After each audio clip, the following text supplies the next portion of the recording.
তাহলে সন্ত্রাস কাকে বলে তাসলিমা? ধন্যবাদ জানাই দিদিকে এরকম একটা পিচাসিনীকে মার্ক করে দেওয়ার জন্য। সবচেয়ে খুশি হইতাম আপনাদের দেশ থেকে যদি ওর পাশায় 3টা কিক দিয়ে দেশ থেকে বের করে দিতেন। তাহলে কার কথা বলছি আসেন দর্শক জেনে নেই আমাদের এই দিদি কি বলেন। এই সমস্ত লোকজন ভারতের হিন্দু সন্ত্রাসী নয়? তাহলে সন্ত্রাস কাকে বলে তাসলিমা? কোন তথ্য আছে আপনার কাছে? বিশ্বের সমস্ত ধার্মিক হিন্দু সন্ন্যাসী, বিশ্বের প্রত্যেক ধার্মিক মুসলমান সন্ত্রাসী, এরকম এক সিদ্ধান্তে আসার আগে কোন কোন তথ্য জেনেছেন? যে হিন্দু সন্ত্রাসী অনায়াসে গৌরী লঙ্কেশকে খুন করেছিল সে সন্ন্যাসী ছিল? একজন লেখিকা, সাংবাদিক, সমাজকর্মীকে একা পিছন থেকে গুলি করে মেরেছিল এক সন্ন্যাসী? নাকি তাসলিমা নাসরিন গৌরী লঙ্কেশের নামই শোনেননি? কালবুর্গি, দাভোলকর, পানসারেকে কোন হিন্দু সন্ন্যাসী খুন করেছিল? কোন হিন্দু সন্ন্যাসীর দল সেই খুনিদের আজও শাস্তি না দিয়ে সমাজে অনায়াসে ঘুরে ফিরে বেড়ানোর অধিকার দিয়েছে?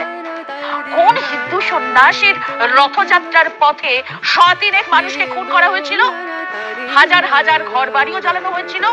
কোন হিন্দু সন্ন্যাসীর দল দেশের সর্বোচ্চ আদালতের নির্দেশ অমান্য করে এক ঐতিহাসিক সৌধকে কয়েক ঘন্টার মধ্যে ভেঙে চুরমার করেছিল? এই সমস্ত লোকজন ভারতের হিন্দু সন্ত্রাসী নয়? তাহলে সন্ত্রাস কাকে বলে তাসলিমা? আসবো, সময় একটা বিরতির সঙ্গে থাকুন। এবারে আসুন ওর কথার দ্বিতীয় ভাগ নিয়ে আলোচনা করা যাক। তানসেন থেকে বড়ে গোলাম আলী খাঁ সাহেব 5 ওয়াক্তের নামাজ পড়তেন, সব কটা রোজা রাখতেন, ধর্ম নিয়ে আলোচনা করতেন। এরা সন্ত্রাসী ছিলেন? শের শাহ সুরি যুদ্ধ বন্ধ রেখে নামাজ আদায় করতেন, সন্ত্রাসী ছিলেন? উলুগ বেগ তার শাসনকালে 40টার বেশি মাদ্রাসা বানিয়েছিলেন, যার প্রতিটির সঙ্গে ছিল মসজিদ, ইবাদতখানা। পৃথিবীর প্রথম ম্যাপ তৈরি করেছিলেন সেই উলুগ বেগ, বিশাল সূর্য ঘড়ি তৈরি করেছিলেন উলুগ বেগ। তিনি সন্ত্রাসী ছিলেন? গালেব না টুপি ছেড়েছিলেন না নূর, সমস্ত সুন্দরের মধ্যে তিনি আল্লাহকে দেখতেন, তিনিও সন্ত্রাসী? সন্ত্রাসীর কোন ধর্ম হয়? কোন ধর্মে মানুষ খুন করার নির্দেশ আছে? কোন ধর্ম শান্তির বিরুদ্ধে কথা বলে? আবার অন্যভাবে বললে কোন ধর্মের মানুষ সন্ত্রাসী নয়? এমন কোন ধর্ম আছে কি যে ধর্মের মানুষের একজনও সন্ত্রাসী নয়? তাহলে দাঁড়াচ্ছে কি?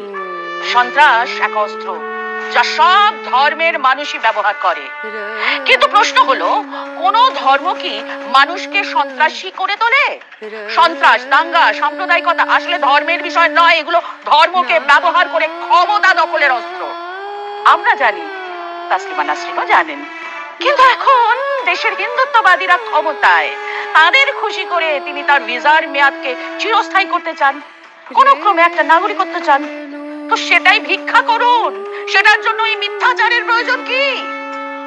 এবার এই বিতর্কিত কথা কেবল ভেসে থাকার জন্যই উনি বলেছেন এমন নয়। উনি এই কথাগুলো বলেছেন অমিত শাহ বা মোদিজিকে খুশি করতে, এদেশে আশ্রয় পাওয়ার জন্য তেল দিচ্ছেন তিনি।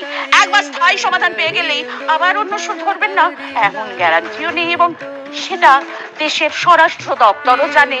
কাজেই ওকে আপাতত ঝুলিয়ে রেখে দেবে ভারত সরকার, সে তিনি হিন্দুদের সন্ন্যাসী বলুন বা মুসলমানদের সন্ত্রাসী। মতামত জানান আমাদের।